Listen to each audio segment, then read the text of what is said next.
Okay, good morning, everyone. My name is Chris Bordelot. I'm from the Center for Security Governance. I want to briefly go over some of the features of the Spreecast platform before we get started and let you know how you're going to be able to use it to interact with the participants and with other participants, and with our panelists. So you're going to do this mainly through the chat box, which is located directly to the right of the video pod. And above it, you'll see a set of four tabs.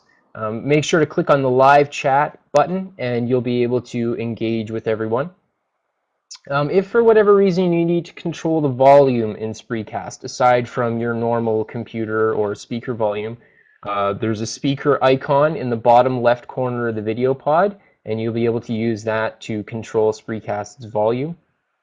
If during the event you would like to ask a question to our panelists, the question box is located on the right below the live chat pod. If you enter your question there, it will be queued up for us and we can bring it on screen and then bring it to the attention of the panelists. And we'll do our best to answer as many questions as come up during the event. One quick thing that I wanted to bring up, just to ensure that we have as good of an experience with Spreecast as possible, is to try and close any other programs that might be running in the background, especially those that use bandwidth or internet, such as Skype, Dropbox. These have sometimes been a bit of a drain on the platform and can result in some lag or some issues. And finally, if you do have any technical problems, we are prepared to help you resolve those issues. So if you have a problem, please let us know in the chat box. You can ask us a question or simply make a comment, and then somebody from the Center for Security Governance will engage with you directly to try and sort that problem out. Or, you can email us at the email address which I'm about to put on the screen now. And if you need to email us because you've somehow been kicked out of the platform, or hopefully not, but that is the email that you can reach us at. So now I'm going to turn the floor over to the Center for Security Governance's Executive Director, Mark Sedra, and he's going to introduce the event and get us started. So thank you very much.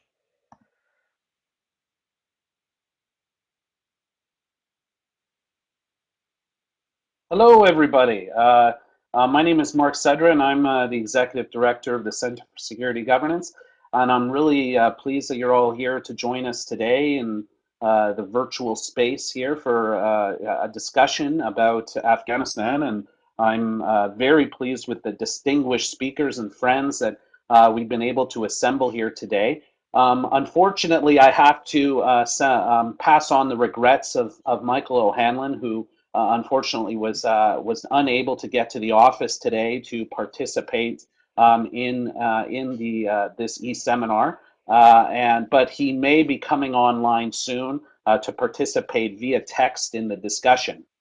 The Center for Security Governance, just to give you a little bit of an introduction, is a nonprofit, nonpartisan think tank dedicated to the study of security transitions in fragile, failed, and conflict-affected states. We're a young organization. We've only been in operation for about 6 to 8 months now.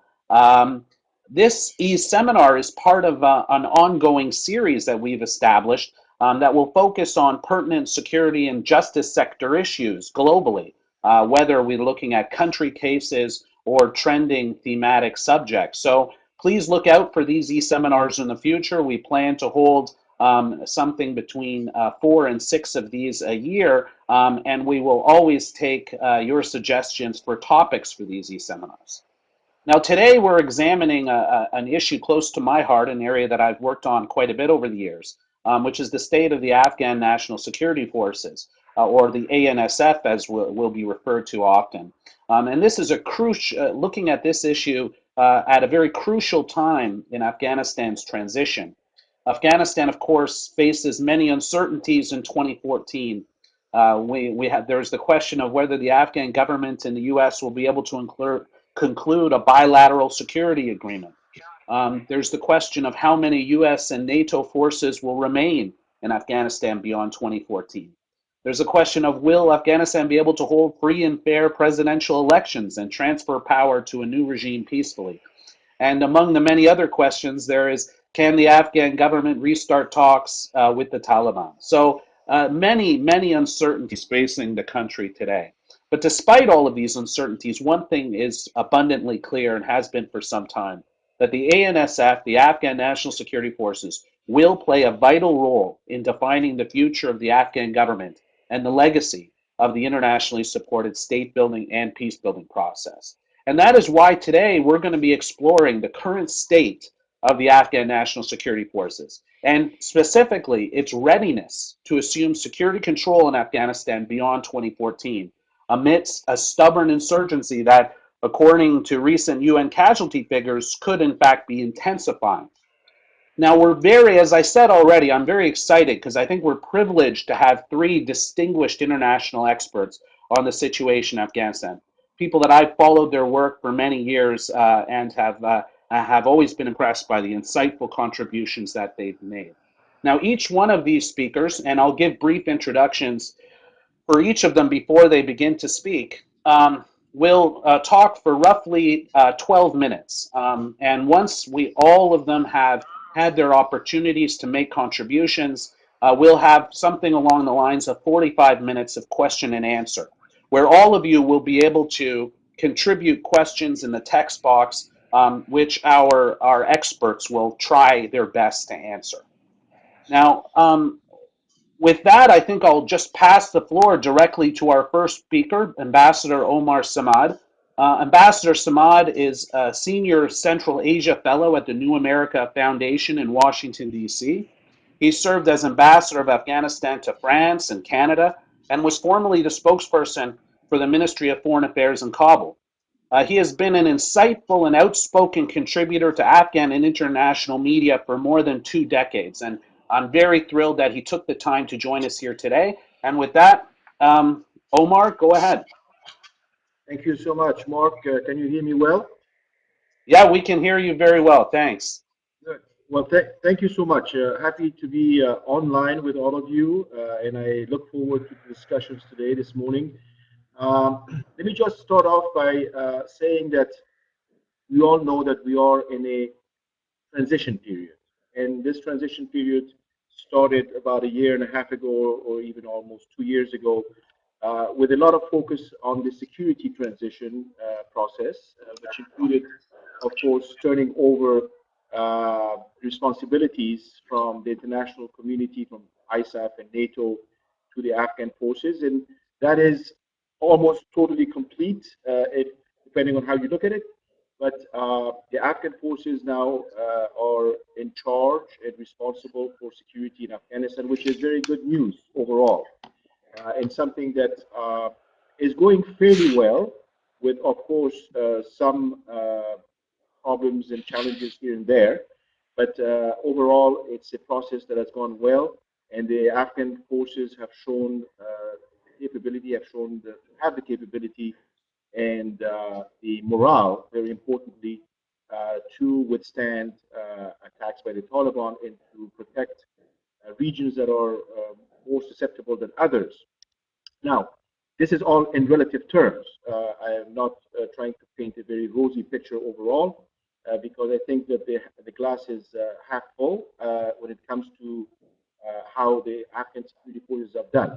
But once you go inside the institutions themselves, you find out that, of course, there are other types of challenges. Overall, the ANA, the National Army, has done well. It is becoming more of a cohesive and coherent force. It has its problems. It needs to obviously become more of a national institution. It is more today than it was 5 years ago or 7 years ago.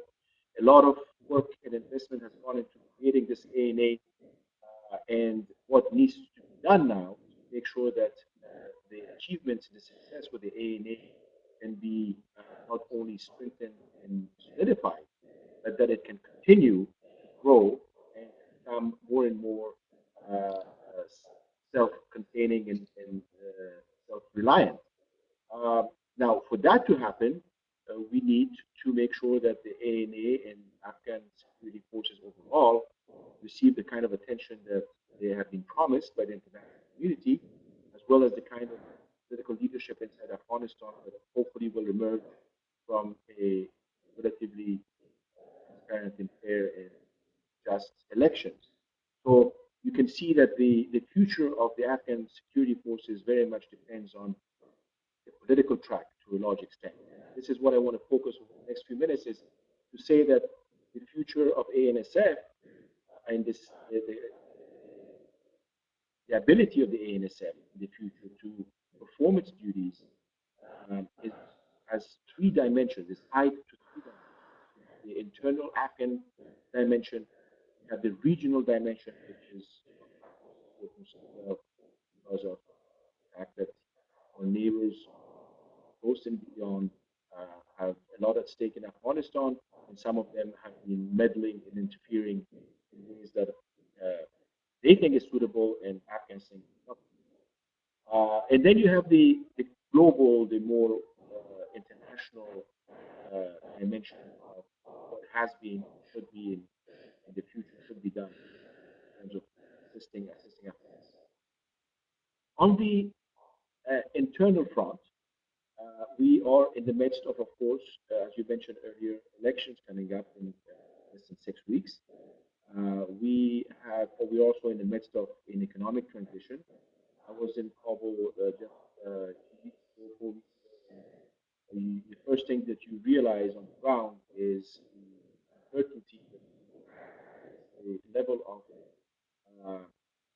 worry, concern that they have for the future, and it demonstrated first and foremost in the economic well-being of the country, society, and communities overall. There has been a change in how economic transition has impacted lives in Afghanistan. You can already feel it. Afghans, I think, are ready to take some amount of change, but then there's obviously a certain threshold beyond which you need to make sure that it does not move beyond this threshold that could be very dangerous. Then you have the dynamics of elections. Election fever, it seems, has taken hold, continues to take hold in the country, which is a very healthy and positive development for Afghanistan. I think that people are now more focused on candidates, what they represent, and who they are, and how they come across, and how they could uh, succeed and be a successor to Karzai after 13 years of office. And so this hopefully everybody hopes that it will be a peaceful transfer of power and a democratic one. No one expects perfection from the elections, but everyone hopes for the best scenario possible in one all, but also to the main major donors and have to be involved and engaged in Afghanistan. So it's interesting to see how candidates are starting to present their ideas, and security is one of them, of course. It's a main topic of discussion. The future of ANSF is a topic of discussion. Not many of them have revealed details yet, but I think that now they're at a stage where they would have to be more insightful, and they have to present ideas and programs and plans, not just rhetoric. So people are looking forward to that. We are hearing things that are of interest. All the views are not the same, but it's going to have an impact on how ANSF develops in the future if elections, when and if elections take place, there is a transfer of power. Then on the regional front, obviously there's a lot of there are a lot of events that are taking place. You have this whole BSA issue obviously has also a bilateral security agreement with the U.S., which is in limbo and on hold because of the conditions with President Karzai. And this has become not only a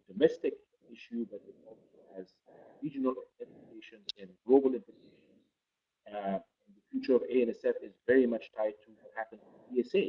The Afghans realized that if a bilateral agreement is not signed with Karzai or with Karzai's successor in the future, that the future of ANSF is going to be a huge question mark. What might happen? Who's going to pay for the ANSF? Who's going to equip ANSF? Who's going to train and mentor the ANSF? So this has become the sort of big elephant in the room. But there is some level of certainty with the Afghan political elite that eventually it will be signed. Alternative, and so much rides on what we say, not just in terms of the commitments made in Chicago, but also in terms of commitments made in Tokyo tied to the DSA. Now, then in the region, of course, you have all these different players. You have countries like Iran. It seems that this again ties in with how reconciliation is taking place, and we keep hearing that there are some contacts between the Afghan government and Taliban elements, and some Taliban elements who's assassinated, and there's either a rift, there's something going on behind the scenes that is not very clear, and the question of how do you integrate the Taliban, which factions of the Taliban, now that there may be more than one or two factions of developing. This will all have an impact again on the ANSF. So, if there are some Taliban who can lay down their arms, it's a question of what do they ask for, what do they want, and what do they get in return. Do they want a role in the army? Do they want a role in the forces altogether? Do they want a role in provinces and within government? So those things have to be defined, and all of that could have an impact on the development of the ANSF. So reconciliation is another element that has an impact on the ANSF overall. Then, of course, you have countries in the region that have taken position for or against DSA, some overtly, some not so overtly,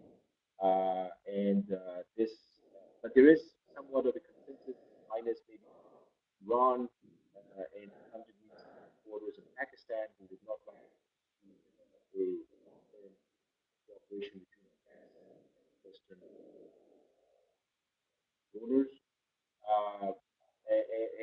But there's overall belief in Afghanistan that the Chinese and the Russians are somewhat neutral on this.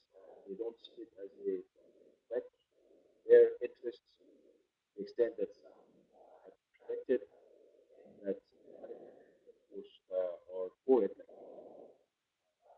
So, so the DSA, the reconciliation process, elections, all of these are going to determine the future of ANSF. I'm going to, I don't know how much time I have, but I will probably sit at this and take questions later in the discussion. But this is the view that we here at the Afghan in terms of how we do it. Of course, we can talk a lot about ANSF in terms of institution. We can talk about it in terms of capacity building, whether it's script or not. But there's one factor that always comes to my mind. The Afghan National Security Forces have come a long way, but not long enough, not far enough. So, in my opinion, I think that one element that is critically absent and is very new to the process of development is the Afghan Air Force. I think that not having adequate air support, air cover, air defense capability is going to hurt the Afghan defense, defending the country and being able to withstand Taliban and other types of attacks, it is absolutely essential to pay more attention to the development of the Afghan Air Force and to better equipping the Afghan army, aside from the training and mentoring that promise. Afghans realize that this is where they're lacking, and that beyond 2014, there's not much time left. Beyond 2014, if we do not have an agreement, that is going to be a major void and gap that will remain, and that could really hurt the Afghan government in areas that are controlled by the Afghan. I'll leave it at that. Okay. All right. Well, thank you very much, Omar. That was very interesting remarks. I think you kicked us off well, and I think we'll pick up a number of the themes that you mentioned during the discussion period. And you know, with that, I think we'll pass the floor to our second speaker, who is Dr. Antonio Giustozzi, who is an independent researcher that's affiliated to the London School of Economics in the UK. He's the author of several landmark articles, papers, and books on Afghanistan, including Quran, Kalashnikov, and Laptop, the Neo-Taliban Insurgency, 2002 to 2007, and Empires of Mud, War and Warlords in Afghanistan. So anyone who's studied Afghanistan over the past decade will definitely know Antonio's work. And so with that, I'm very pleased to bring him into the discussion. So Antonio, go ahead. Thanks. I think I'm going to focus more on the Afghan army here because I've been working on the Afghan army for the past several months. And I leave the police maybe to Cornelius. I've been working on the police a lot in the past, but not very recently. So, well, I think, I don't know how many of you have read the brief which was distributed before this online seminar. But I think from the brief it's clear that opinion about the Afghan army is divided. I think there is no question that the Afghan army has developed, has gone a long way from what it was a few years ago, even like 2008, 2009. I don't say, of course, 2001 because that's obvious. But you know, this is a war which is going on. So you know, developing fast might not be enough. You have to be able to fulfill your task, and you have to move faster than your enemy. That's the most important thing, you know. So being good is not enough. You have to be better, and that's the question mark. Is the Afghan army on its own, without the kind of massive foreign support that it enjoyed up to now, is it able to contain the insurgency and maybe at some point defeat it? That's a question mark. And then, you know, on this, of course, opinion is divided. It's not surprising that people who train the army largely have a positive view because actually, you know, when they discuss these matters, are assessing themselves. So I wouldn't expect them to be negative about their own work. Their careers are at stake, particularly in the army. You know, failure can cost you your career or perceived failure.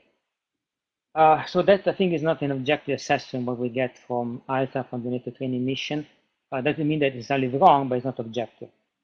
To find an objective assessment is not easy because, of course, sources are difficult to find, particularly in the middle of a war. And the army, more than the police, is more difficult to access. It's more difficult to talk to people in the army than to people in the police. The police, their own nature, has to be a bit more accessible to people. The army doesn't have to. And of course, the army is mostly in the barracks. But you know, we've tried to do this over the last few months for a study which I hope is coming out in the next few weeks. We have tried to talk to as many officers and soldiers in the Afghan army as possible, given these limitations.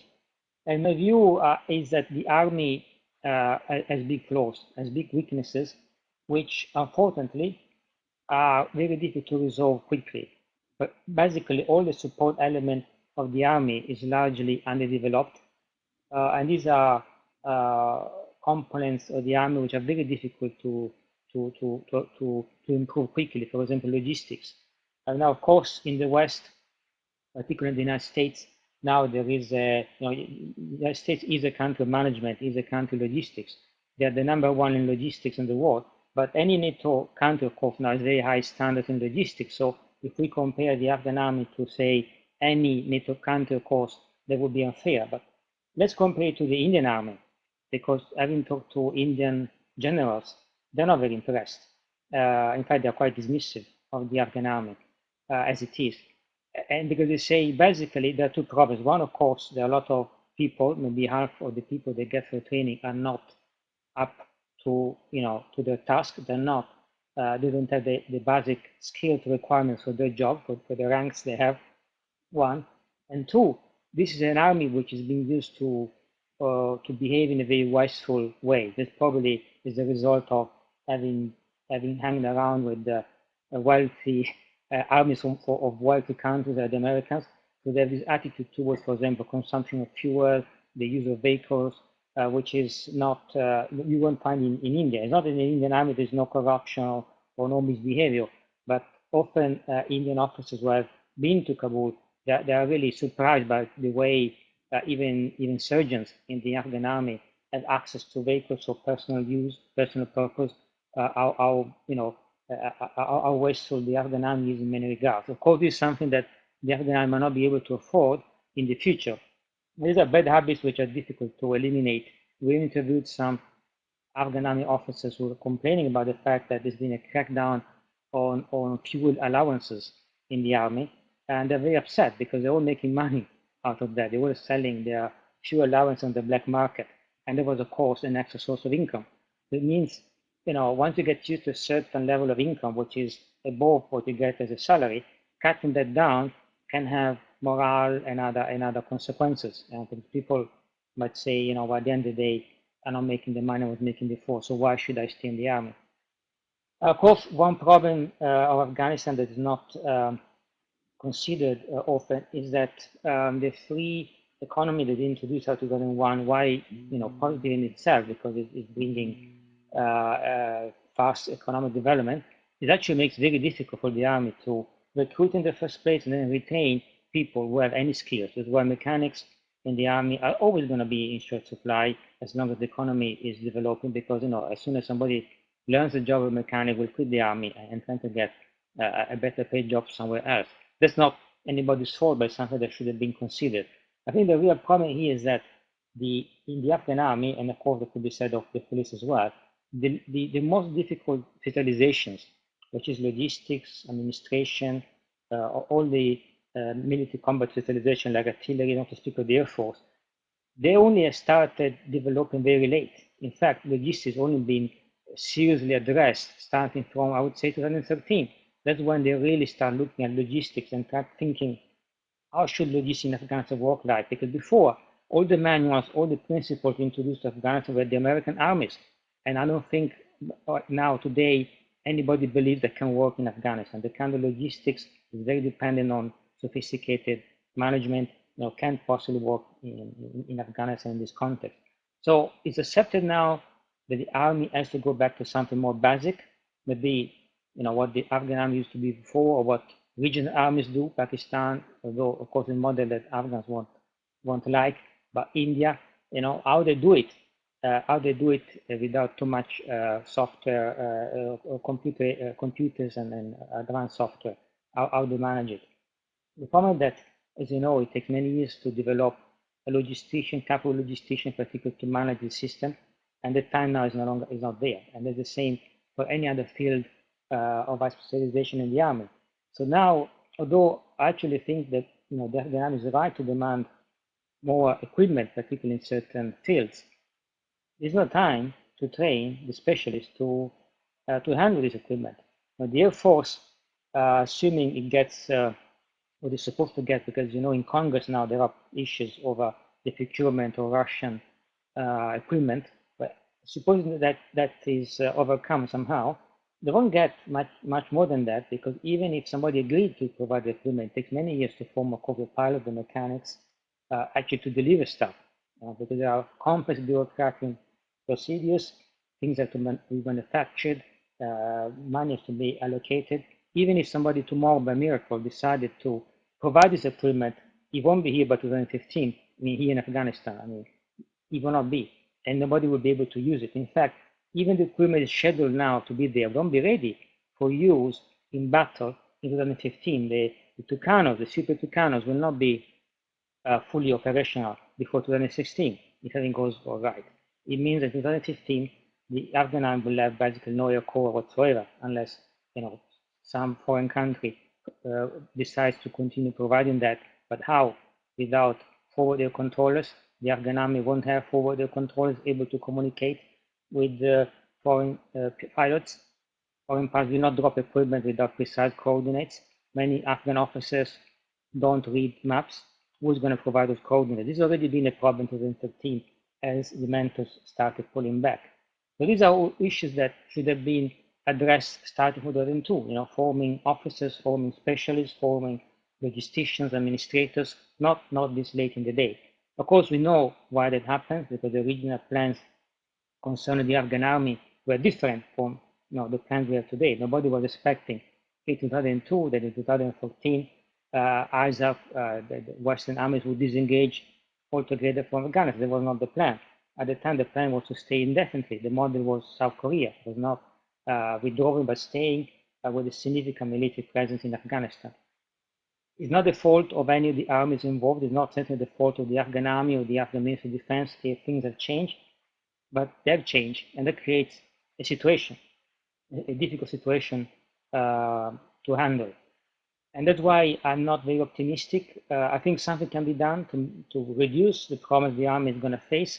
But for the moment being, actually, I don't see the political will to take the decisions that have to be taken to face the situation. For example, I don't see the Afghan army being ready to redeploy because I think they cannot hold on to the current deployment on their own for logistical reasons, if anything else. It's not. I'm not talking about the ability to fight. I'm talking about the ability to supply the outposts out there in the mountains. Who's going to do it? Right now, nobody can believe seriously that the Afghan army on its own can do that. And of course, the issue of appointments.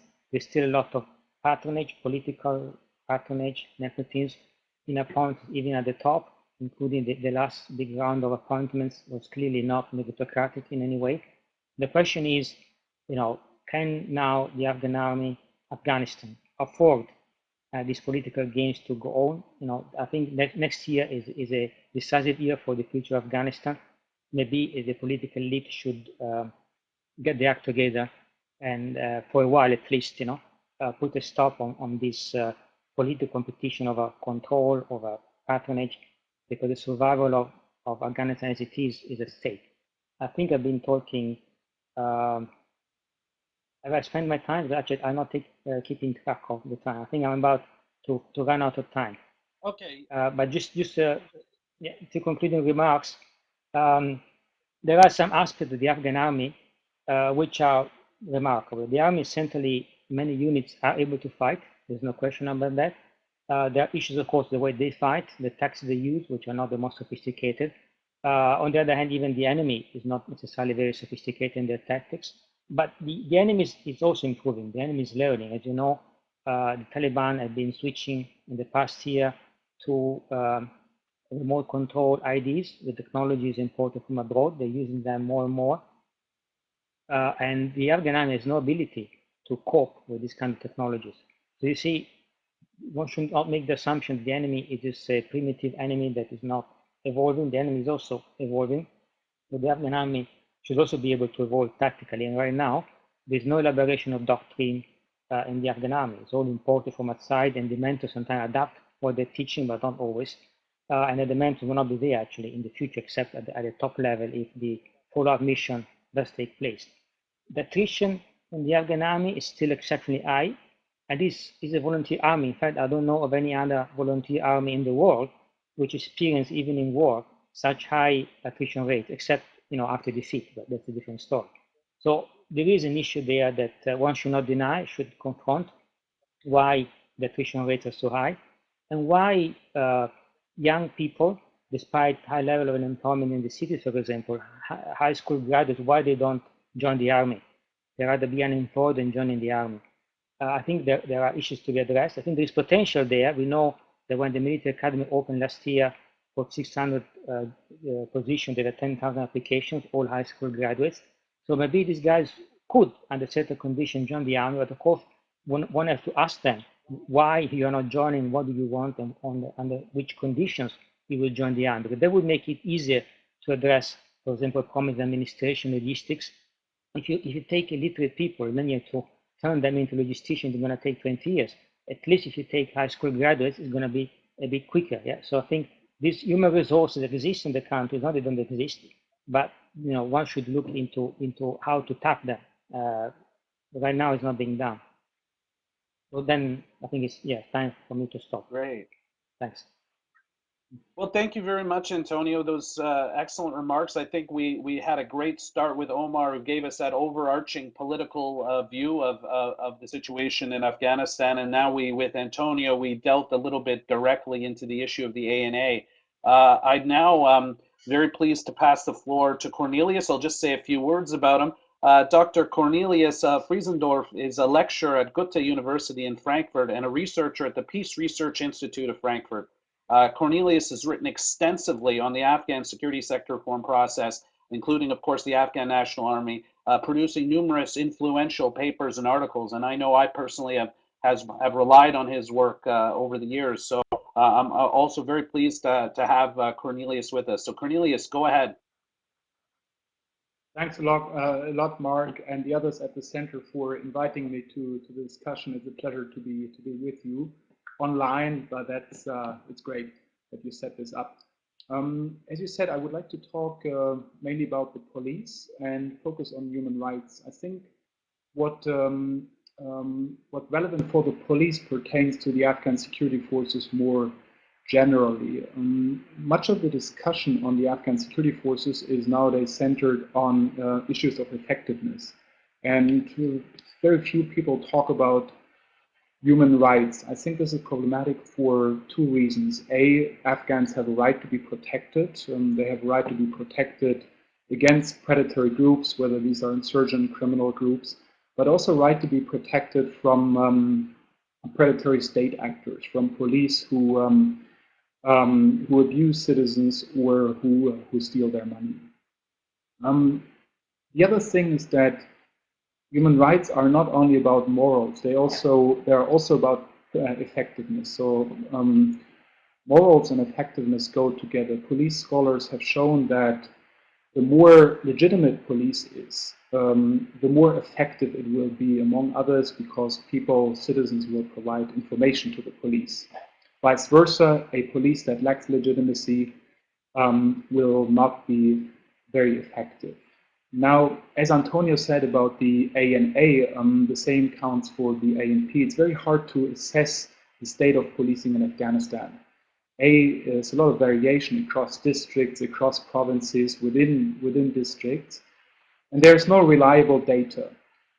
For example, ANP units that have been trained by international mentors, they are often sent to another part of the country where their performance is no longer assessed. There is no unified data system. We don't know if they abuse human rights less. We don't know how they perform in battle. Still, there are some trends.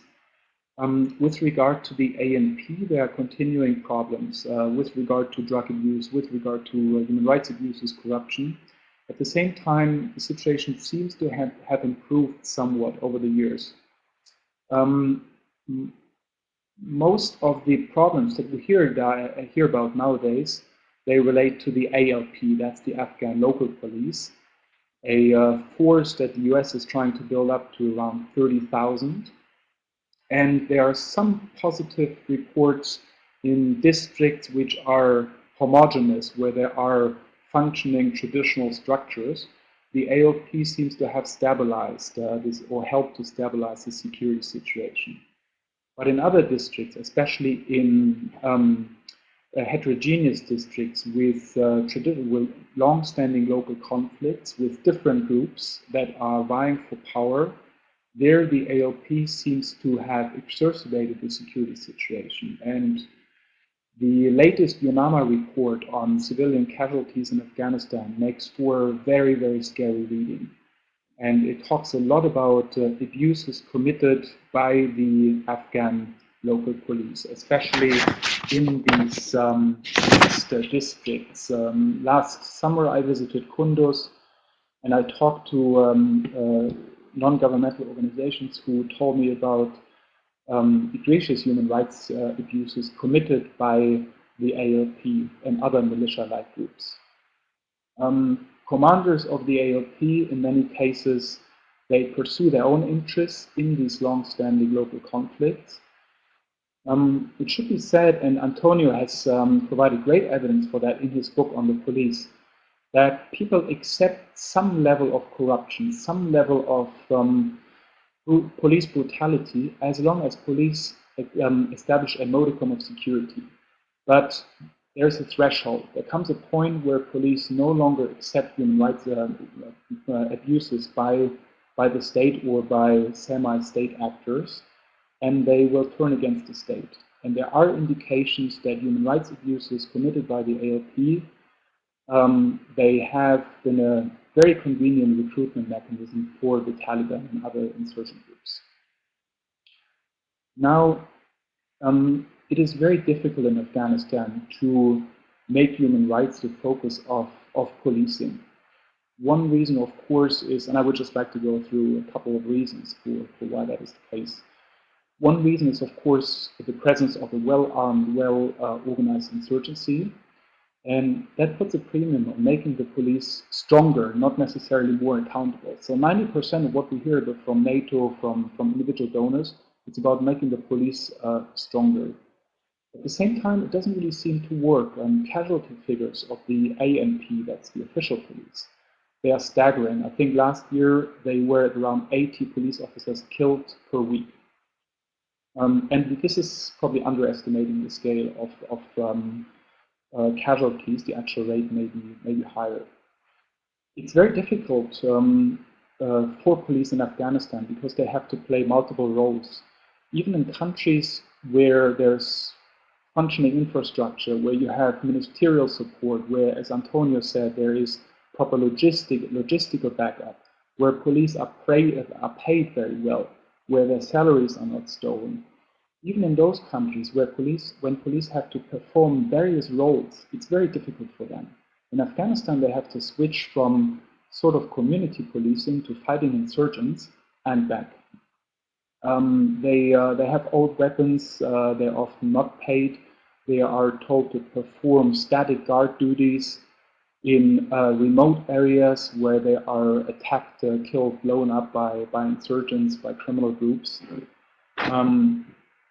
That is one problem. Then, Antonio alluded to this problem as well. There are nepotistic patrimonial structures within the Afghan state. Often promotions are not based on merit, but on who you know, personal relations. There's a lot of discrimination. I talked to female police officers who did really well in their officers training, and instead of getting promoted, after their training they made tea for their male colleagues. So what's on paper with regard to gender equality, with regard to roles of police, well, often that's paper, not practice. But I think it's also important to take into account the role of international actors. And international actors have had a tendency to look for quick fixes, and Mark, you yourself have written about that. I think you call it slide towards expediency, which I find is a great expression. This shift from comprehensive security sector reform with an emphasis on accountability toward security assistance has been remarkable over the last years, and obviously it's the dominant trend nowadays because everybody wants to get out. The Pentagon, I think, is not the ideal actor, to say the least, for reforming the police force. And if we look again at the Afghan local police, it's being supported by US Special Forces, and Special Forces are often said to have a better understanding of the local context than regular military forces. Still, there's a law of unintended consequences. Even Special Forces cannot prevent their actions from having unintended consequences. And there are these cases where the ALP is fueling local conflicts. And I know this session is about looking into the future, but I think we can learn a lot from the past. And when I heard of the number 30,000 ALP, I remember that I had read that number somewhere else. And in the 1960s and 1970s, the United States set up an insurgency, a counterinsurgency force in Laos to back up the repressive drug-dealing Laotian government against communist insurgents. Now, obviously, eventually the communists won in Laos, and that militia fueled the civil war and committed horrendous human rights violations. So maybe sometimes the past is a prelude to the future. What can be done? Very difficult question. I think the window for comprehensive security sector reform has closed. SSR being, at the core of SSR being accountability and human rights. And I don't know if it has ever really been open. Progress has been very slow and partial, even during periods where donors have invested massively, where there were enormous numbers of trainers, of mentors on the ground, where there was a massive number of funding and political will. It's very unlikely that during this period now, all of the things that have not been achieved in the past will be achieved. And during the and after the transition period, of course. But it's probably never too late to do the right thing. So without a focus on human rights, on accountability, continuing support, international support for the ANP and for the AFP will probably be, or will most certainly be ineffective and possibly counterproductive as well. So sorry for being slightly pessimistic, but I think the official optimism coming from NATO and from donor states doesn't really match the security situation on the ground. Thanks a lot. Well, thanks very much, Cornelius. Really appreciate your remarks, and I'm excited that we already have a number of questions that have come through from the audience, those watching the event here. And so I think I will now just lay out some of the questions. We seem to have lost Omar for the moment, but I think I'll start to pose some of those questions to the speakers. So the first question that I'd like to present to you was posed by Mamoun Kawar, and he wanted to address the issue of corruption. And I'll read out, he has a pretty lengthy comment here with a question. So I will just try and summarize his comment here.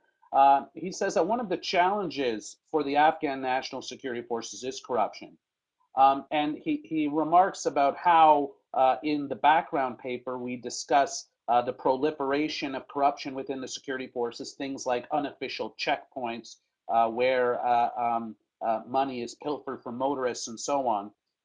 And he talks about the fact that although this type of corruption is often blamed on ordinary soldiers, in reality, many high-ranking government officials are also benefiting from this. So he wants to know to what extent is the corruption problem one of high government officials within the security sector, and to what extent is it at the low level? So in other words, let's assess the problem of grand versus petty corruption within the security sector. We know corruption is a problem across the Afghan state. But what is the situation on both of those areas, and where should we focus the attention when it comes to the issue of corruption? Maybe I'll start with Omar. Omar, I would just ask you, there was a few issues about, you cut out a little bit during your original talk here and there. We got the vast majority of it, but just be aware to speak loudly into the microphone. So thanks very much. So the issue of corruption is to you. Well, the issue of corruption is pervasive, unfortunately, and one needs to tackle it at the top, in my opinion. But for that to happen, you have to have political will, of course, and you have to have a strategy, which is something that we have been lacking over the last few years. And that is something that the Afghan people are looking forward to, the change of government and the new leadership. Every one of the contenders, the political contenders, are promising and pledging to fight corruption at all levels. I think that the Afghan people have reach a point of total frustration with corruption. But it's the corruption at the very top that you don't really see very clearly, you don't feel clearly, you don't have a feel for how much part of it is drug and narcotics related, part of it is administrative, part of it is contracts, and all of that has to be addressed by a new government. And unless they have the will to do it, it's going to be very difficult. I remain optimistic, cautiously optimistic that we should and can do something about this in the future, but we won't be able to do it with the kind of characters who have been leading, so-called leading institutions. We have some very corrupt ministers. We have some very corrupt advisors, very corrupt high officials, police chiefs. The legal and justice system is almost broken. If you have your law enforcement, legal and justice system broken, very difficult to fight corruption. So the next government is going to have its hands full with this issue on top of many other issues. But it's something that has to be tackled time and Okay, very much, Omar. So Omar is cautiously optimistic, and belief is that really it's going to be the change in government that could spur efforts in this area, but it's going to take some stronger political will. So maybe I'll pass the floor now to Antonio. What do you think? Can this issue be addressed? Would you think a change in regime, a change in government, I should say, will make a difference? And where should the focus be? Should it be focused on the grassroots level, those average, the policeman on the beat who's extorting money from motorists and so on, or should it be, should we more of the focus be on those, the big fish, so to speak? So what do you think, Antonio? Well, I think there is some possibility of change because when we were asking people about the elections, even recently in various parts of the country, there is appetite for change. I think it's not change for change's sake, but clearly many Afghans, and I'm talking mostly to elders or businessmen, are concerned about what's going to happen if we, continue like this. Because nobody, even people maybe benefit from the system. Of course, they don't want the system to implode. So I think there is appetite for change, and that could have an impact on the elections. At the same time, as you know, in the election, there are probably 20 million voters cards and maybe 7 to 8 million voters. So they say that there is at least one candidate who is widely seen as a reformer, and I think I need to mention him. But where will the 12 extra million votes go? So these vote banks are controlled by the power brokers, by people who have influence or money, and they will throw those votes in some direction. They could not necessarily do it against the reformist candidate, but of course to support him, they will negotiate with him over, over reforms which wouldn't be too challenging for them. Of course, if compromises are reached at this stage, they may affect the future anti-corruption campaign, and that's why there are question marks even in the event of the victory of the reformists. I think the average people, the small people, are more concerned with petty corruption because they're the ones who pay for that than with the big corruption, the smuggling of narcotics or the pilfering of foreign aid. Particularly in the villages, they say we are not going to see anyway much of that aid money. So whether they steal it or not is not much of a concern for us. But of course, the police at the roadblock who take money from them, this is what they care about. And I think those kind of concerns can be addressed. There are, the picture of corruption is uneven. It's not that every checkpost takes money from the people. So now, of course, the dynamics why that the case is difficult to say. But I already see a question about this, about actually it is this question about the checkpost.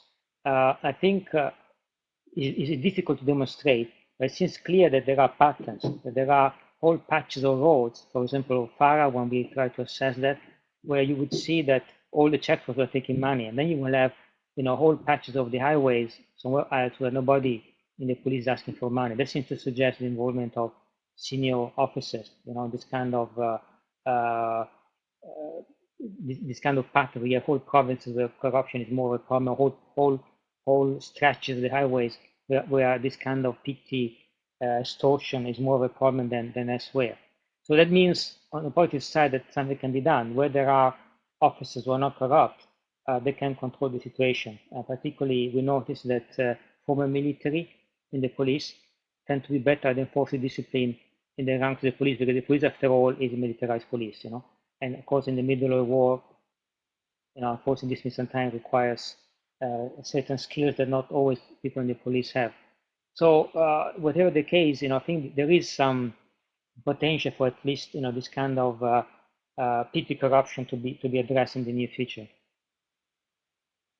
Okay, well, we have actually some optimism expressed here, which I think is encouraging.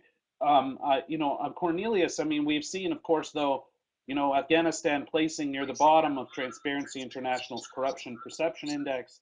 We've seen reports, various reports about the issue of corruption. Seems almost that the problem is increasing in some respects. You know, from the perspective looking at the police, do you share that? Do you think also that some headway could be made with the right strategy here, or what are your thoughts? Well, in a way, the fact that there is less money will be available in the future maybe is a blessing, because the huge influx of foreign aid has fostered corruption. And money has benefited certain individuals, but it is amazing to see in the districts, in the provinces, how little of that has actually trickled down to the ordinary citizen, to the ordinary police officer. And that has been of huge benefit to insurgent groups. So in a way, it's probably good that there is less money around, because before, so much money was invested into Afghanistan without having the proper structures, the proper management structures, the proper accountability structures. But it's a complex issue. I spoke to Afghans who said, well, you foreigners, you always tell us about corruption, but some of the foreign experts who come here to advise the ministries, they cost $30,000 to $40,000 a month. That's money invested into housing, into the bubble, real estate bubble market in Kabul. That's money for security, for drivers, etc., etc. So many Afghans see corruption on all sides. There have been improvements have been made on the policing side, for example, electronic money transfer mechanisms, etc.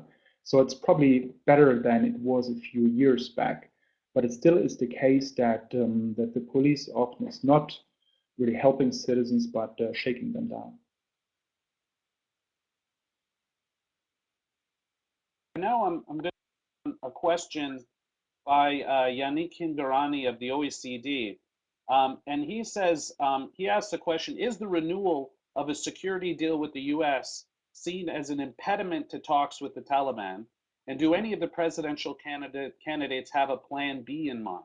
So what impact, if the BSA is assigned, what impact will that have on any future negotiations with the Taliban? And what are the different presidential candidates? Do we see some very different viewpoints on how to approach the BSA and how to approach, in fact, negotiation with the Taliban? So I know this is really up the alley of Omar, so I'll start with you, Omar.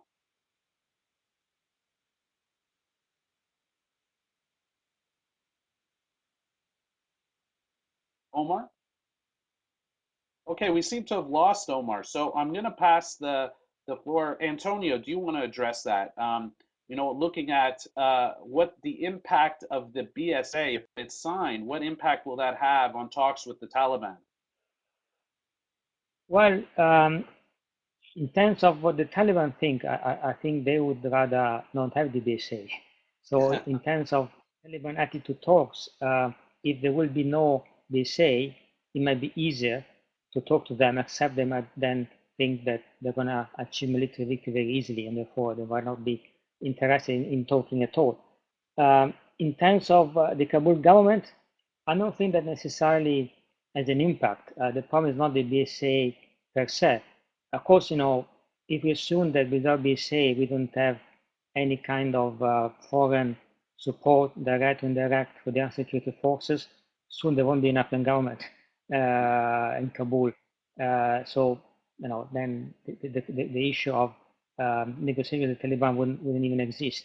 So we have to assume that there will be maybe no BSA, but some kind of other formula for continue to support in some way the Afghan government with the provision of funds at least.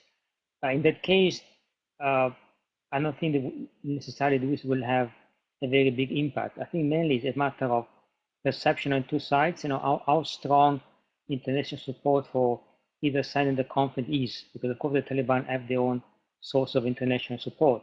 So that, of course, at the negotiating table affect the weight of the two sides. But without, let's say the weaker international support for Kabul, the more the Taliban will encourage to ask more, and the more the Afghan government will be feeling, we need to patch it up because we will not be able to hold on for very long.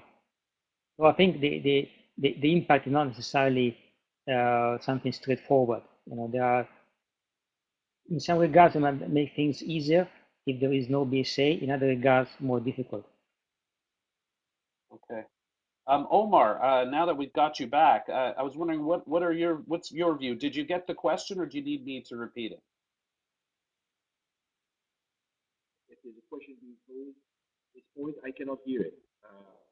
Oh yeah, the Can you hear question me? is, yeah, I can hear you, but if you could speak just a little bit louder if you can. But what the question is, what impact will, if the BSA is signed, Hello? the bilateral security agreement, what impact will that have on any efforts to Hello? reconcile with the Taliban? Hello? Mark, I cannot hear Mark. Oh, okay. Well, we seem to have some problems with Omar's audio. So maybe Cornelius, do you have any thoughts on this? To say that it has been the strategy, especially of the United States over the last couple of years, to both put military pressure on the Taliban, and the security agreement would be part of that, as well as to try and negotiate with them, support the Afghan government to negotiate with them. And it hasn't really worked in the past. I mean, there are some military officers and politicians who say that U.S. targeted killing policy, for example, has had positive results, but still we see a thriving insurgency. And it was thriving at a time when there were dozens of nightly raids, where there was incredible military pressure on the Taliban. And at least what we know publicly, the will to negotiate hasn't been very, very strong. So the question is why that should happen now. Okay. All right. Well, thanks very much. We seem to have Omar. Do you hear me now? Yes, I can, yes. You've got me. Fantastic. All right. So Omar, I want to pass the question to you then. Let's see if 3 times the charm. If the BSA, if the bilateral security agreement is signed, what effect do you think that'll have on reconciliation with the Taliban? Do you think it'll be possible? Do you think that will harm those efforts? What are your thoughts? If the BSA is signed, it's the Taliban, and when we talk about the Taliban, we're talking about the core decision makers within the Taliban and their international or regional supporters would have to rethink their strategy. They have 2 choices. Either they continue to fight, realizing that there is continued international presence in Afghanistan, or they would have to decide that gradually they're going to take a political route. That political option has been open to them for a long time. None of them have had the willingness or the ability to come forth and change sides, let's say, or to join the Afghan constitutional order. What is very important is to see which of the Taliban groups or factions from here on will have the means, the ability to leave their comrades and as some others have done, join the constitutional order. I think that the BSA is going to be a defining moment for the Taliban, but obviously the fighting is not going to subside anytime soon. There's going to be probably even a period of increased fighting on behalf of the Taliban. And we don't know if what impact it might have on elections, if it's time before elections. And this whole year is somewhat has become very vague in terms of what might happen as a result of consequences or decisions, one way or the other. And that includes the BSA.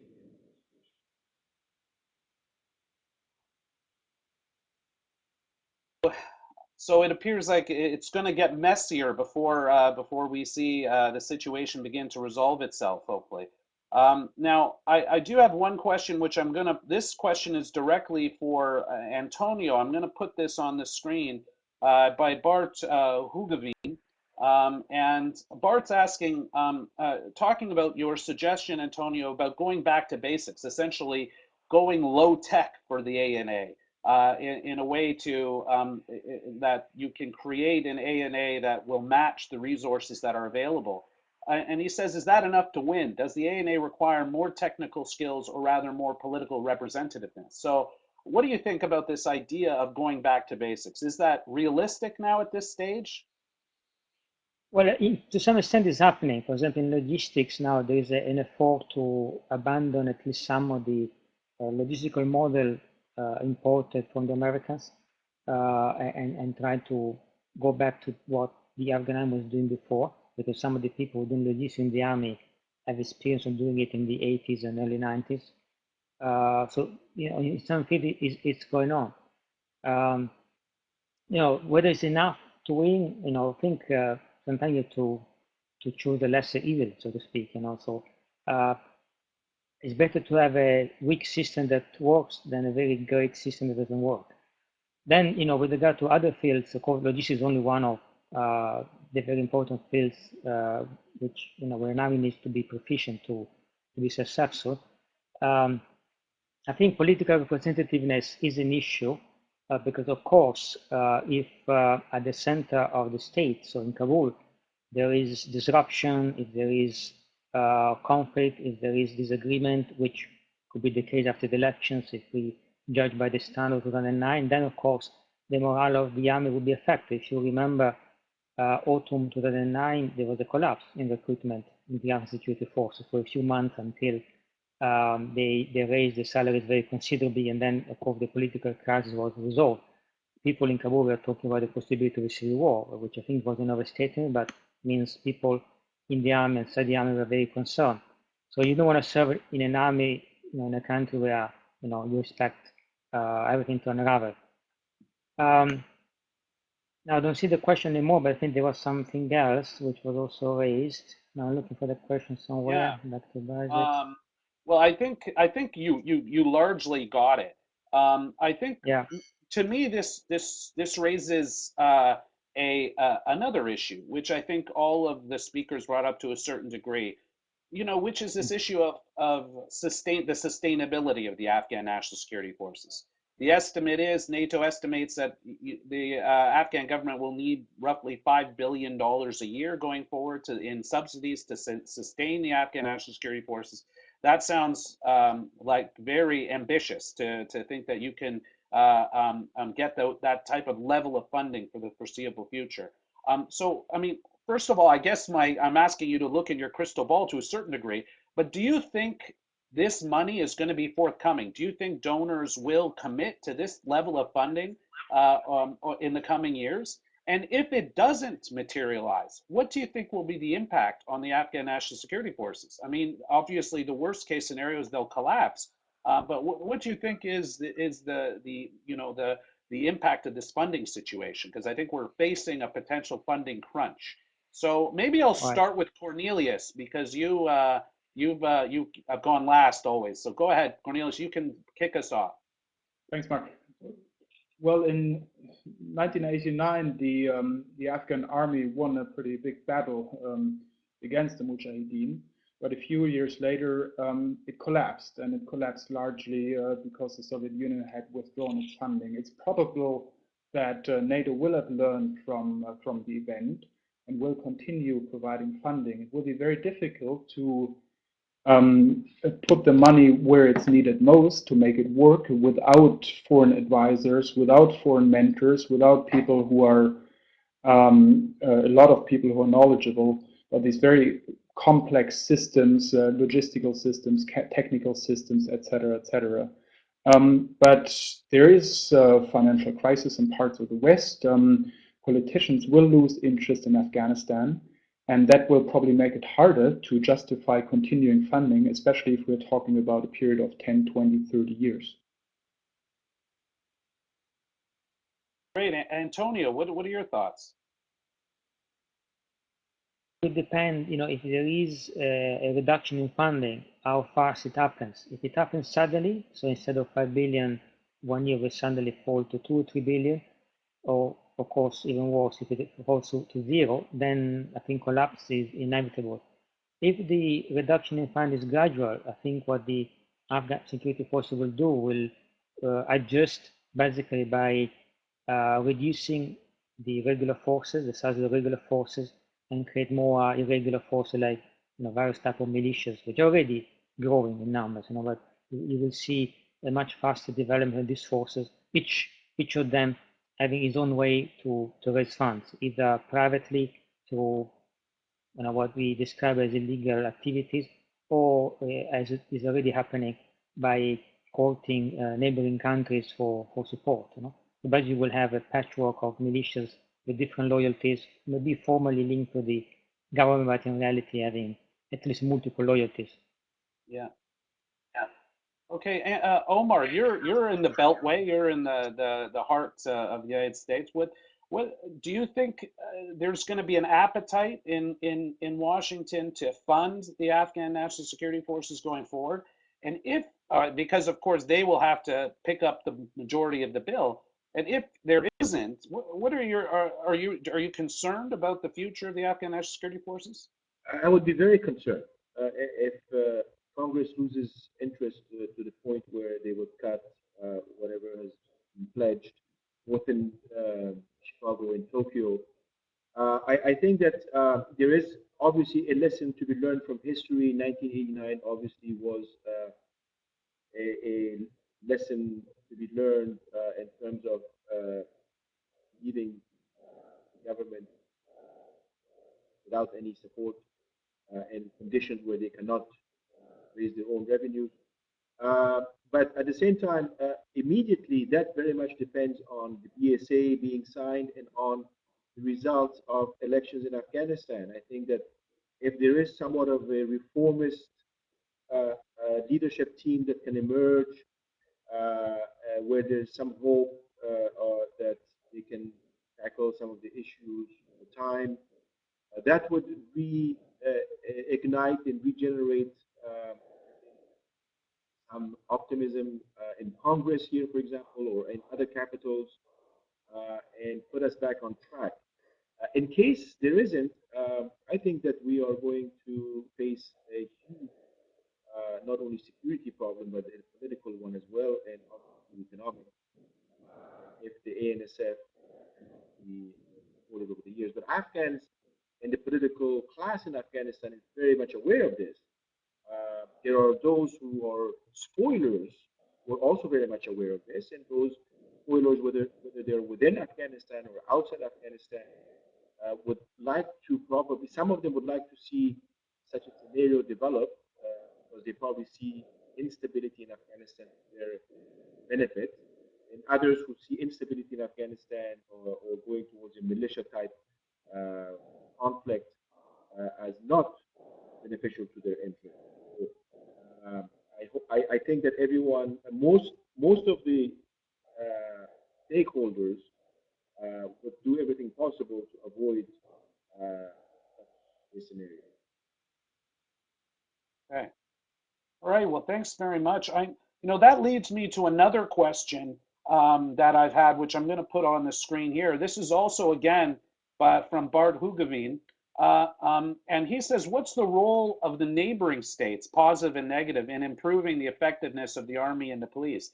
For instance, let me just throw an idea out there. Could the Afghan government find resources, either in terms of trainers and so on, from regional states to fill some of the gaps that might be left from foreign forces? I mean, considering the negative role some of the regional states have played, that might be a stretch. But what role do you think the regional actors, the key regional actors, are going to play going forward in the development, the continued development, or the future of the Afghan National Security Forces? So maybe I'll start here with Antonio. What do you think about that regional picture in relation to the security sector? Well, already India plays a role. You know, India has already been training for some time officers and NCOs from the Afghan army in the hundreds, and is upgrading its operation in that regard. I doubt they're going to do much more, and they don't want to deploy people to Afghanistan, so they prefer to take them to India for that, because they know that if they send people to Afghanistan, that will create problems for them. They will turn these people into targets. There would be retaliation against them. So they want to avoid that. Apart from India, I don't think any other regional country either the ability, like for example, the Central Asians don't have people to send even if they wanted to, or it wouldn't be welcome. So the Pakistani and the Iranians, for a number of reasons, not always necessarily Afghan reasons, but they wouldn't be welcome to play a role, even if sometimes they volunteer. Of course, sometimes they collaborate on small things like counter narcotics, the Iranians, but something small scale in terms of cooperation, nothing too big. I think more than that, I don't think is feasible. And then of course, depends whether you consider India neighbor, because technically it doesn't share border, but other countries in the region, maybe some of the Gulf countries. In fact, the United Arab Emirates are training some of the pilots or participate in the training of the pilots. So some other countries could provide that kind of service. I don't think on a very large scale, again, for the reason that first of all, some of these armies don't actually have huge capabilities themselves. Often they are relying on mercenaries, in fact, but also for political reasons. None of these countries want to get too exposed. They do something, but not too much, because they don't want to take sides in this conflict in reality, and they want to have relations with both sides of the conflict. Mm-hmm. Omar, what do you? Oh, I lost Omar just when I was gonna. So Cornelius, I'll go to you. Any thoughts on this regional picture? I mean, even beyond the security sector, are we seeing more positive developments from regional actors in cooperation? Are we likely to see the same free-for-all that we saw, during the 1990s when all the regional actors began supporting different proxy actors? What do you think their role is going to be? Well, I was also going to talk about India, but Antonio is much more knowledgeable on this subject. But I mean, India is very welcome in Afghanistan, of course, from the point of view of the Afghan government. But at the same time, a more prominent role of India in Afghanistan would be problematic, because Pakistan regards India, or regards the Afghan war through the prism of its conflict with India. So maybe for pragmatic reasons, in order to I wouldn't say appease, but to assure Pakistan, it's not advisable to have a very large Indian role in Afghanistan, or to train a large number of Afghan officers in India. With regard to other countries, I mean, the main effect of other countries' involvement in Afghanistan on the Afghan security forces has been to fund or to train, support the enemies of the Afghan security forces. So in a way, the involvement of foreign actors has forced the Afghan security forces to become more efficient. It would be interesting to see if that will change in the future. Another thing is, when you have a lot of foreign actors involved in training, in mentoring, restructuring a security force, there's a risk that there will no longer be a harmonious approach, that actors will export their various military or policing models, which confuses recipients. There are different training methods, there are different logistical structures which are then being, which are already being imported into Afghanistan.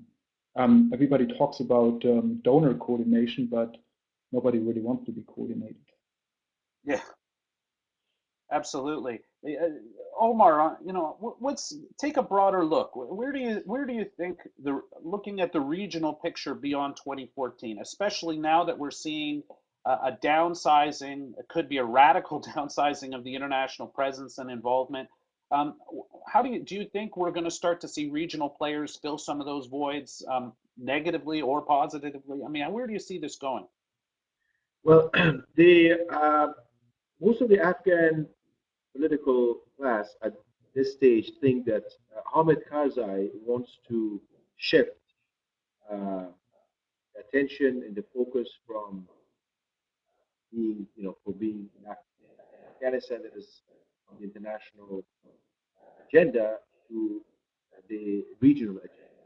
And there's a concern that he is on purpose trying to create a rift with the West, and because he has been dissatisfied with how the West has dealt with the war on terrorism, the Taliban, the sanctuaries, Pakistan, and so on and so forth, that he feels that at the 11th hour he's going to try to shift the region and see if he could get something domestically and regionally. And so this already has happened and is happening as we speak. Now, within the region, you have spoilers and you have those who, as I said, are sort of concerned about their interests, and those who may also very much in tune with Afghanistan and the current Afghan government. Um, I think that the region to the most Afghans is absolutely crucial to the future of Afghanistan. They see most of the problems emanating from the region. They think that some of the countries in our region, in our neighborhood, have not been helpful at all to us, to the West, and now to themselves. And so there's an opportunity in all of this in trying to figure out a solution that could be a win-win solution for everyone. We're not sure if everyone is on the same wavelength yet, and there's not much time left for Karzai to put everyone on the same wavelength. And I think that the next government is going to have to decide as to what to do with the region. But overall, the region is going to play a more important role in the future. And when we talk about the region, we're talking about not just the immediate neighbors, who obviously have stake in what happens in Afghanistan, some legitimate, some illegitimate, but also we're talking about countries such as China and India and Russia and Turkey and Saudi Arabia and some Gulf countries. And so it's a more complex set of uh, dimension. Afghanistan is probably the weakest link in all of this, and this is why the future Afghan government, in order to be able to deal with the regional complications and complexities.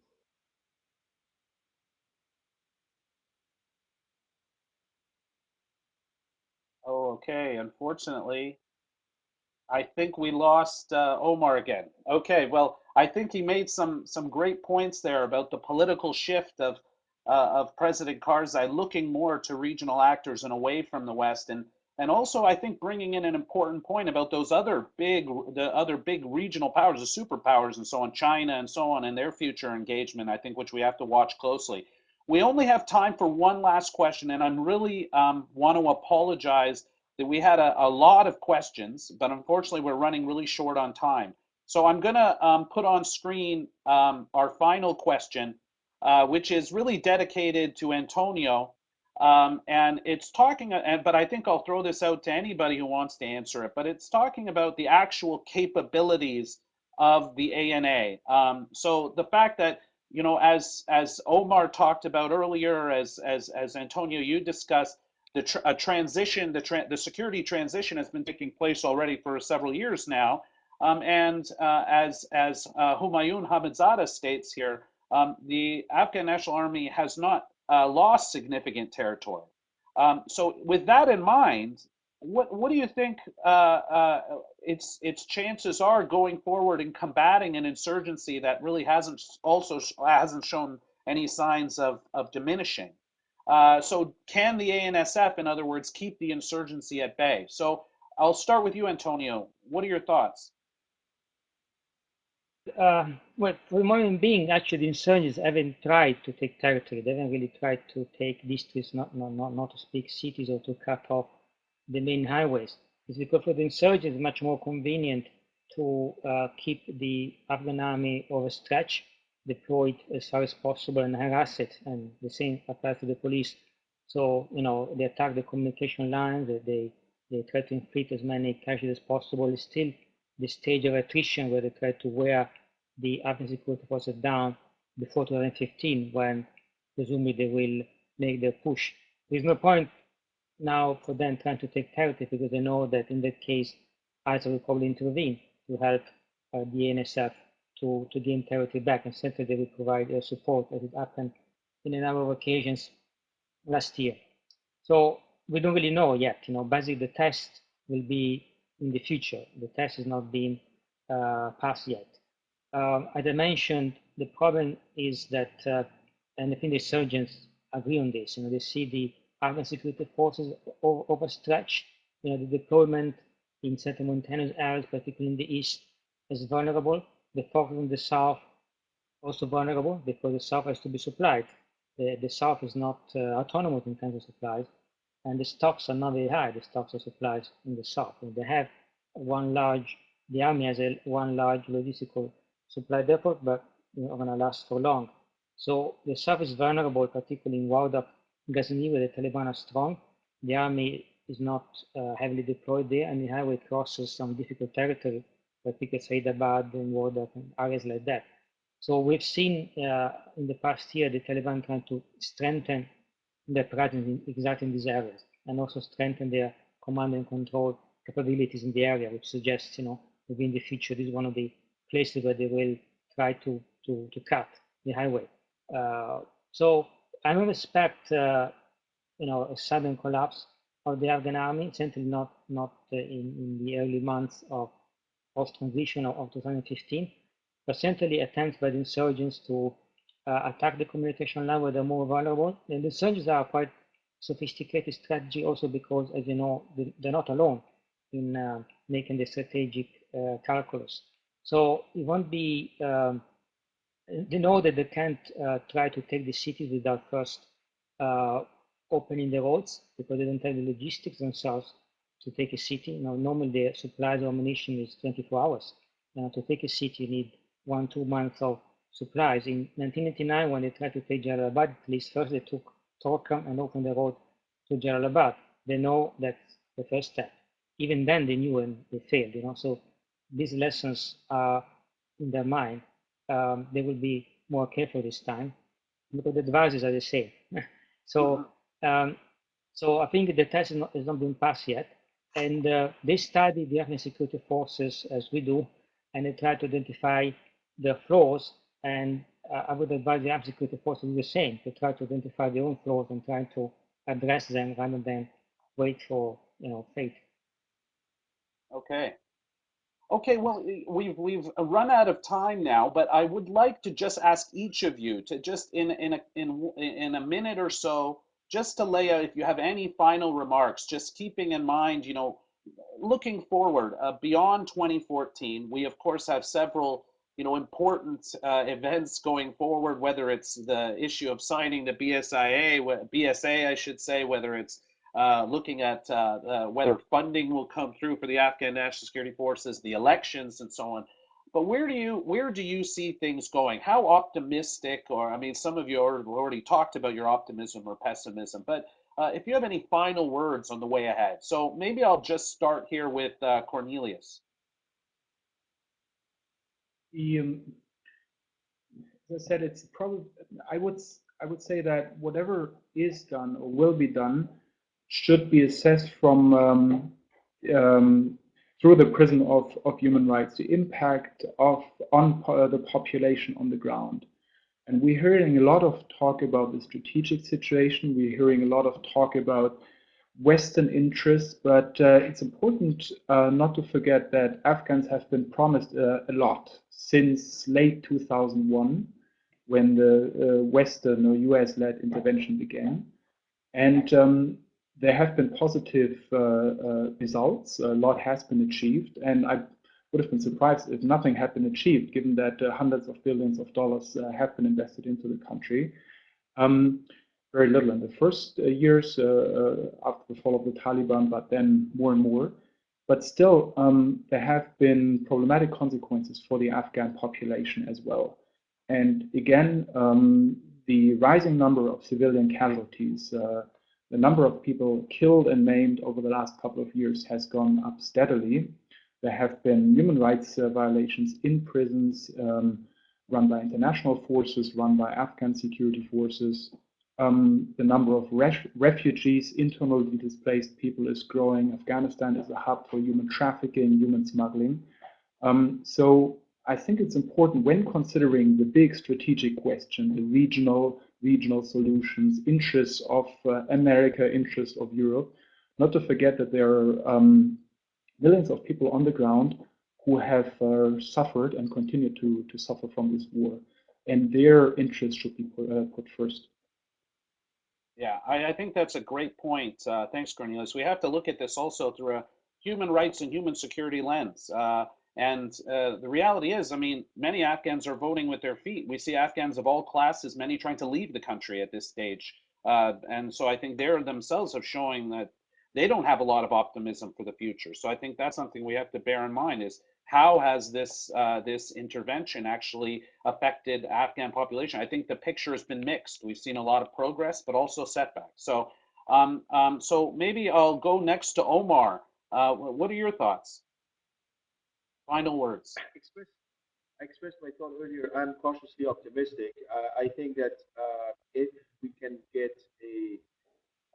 an election that is relatively fair and acceptable, legitimate, and leadership that is relatively reformist-minded, and if we can give people kindle the hope that they're about to lose, I think the international community will stick with the Afghans. The Afghans work with them. I think that the DSA will be signed. I think that we'll go through a period of tough decisions and probably challenges posed by the Taliban and others. But eventually, the Afghans will psychologically be prepared to deal with the challenges, and they will be able to eventually maybe convince parts of the Taliban reconciliation and political integration avenue, and the rest of them not willing to do so, fighting them, and our neighbors would have to play a more constructive role in all of this. So, if these things happen, I think there's optimism. Obviously, we know that if we don't, then the other scenarios. Yeah, thank you very much, Omar. Okay, Antonio, you have the last words. You know, as I said at the beginning, this is a war. There are two sides involved. So, you know, it's also perfectly possible the Taliban have their own problems. It's also perfectly possible they might not be able in 2015 to mount a, you know, serious overall offensive against the Iraqi security forces. I wouldn't advise the Iraqi security forces to sit down and hope for this to happen. I think, you know, the task of the leadership of the Iraqi security forces to get ready for the worst possible option, which is what the Taliban are trying to put together, an overall offensive that, you know, exploits their weaknesses.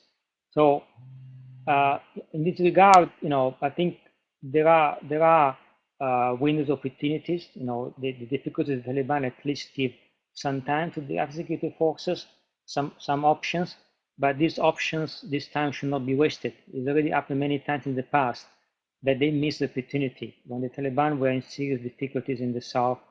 in the past few years, not much was done to exploit these difficulties.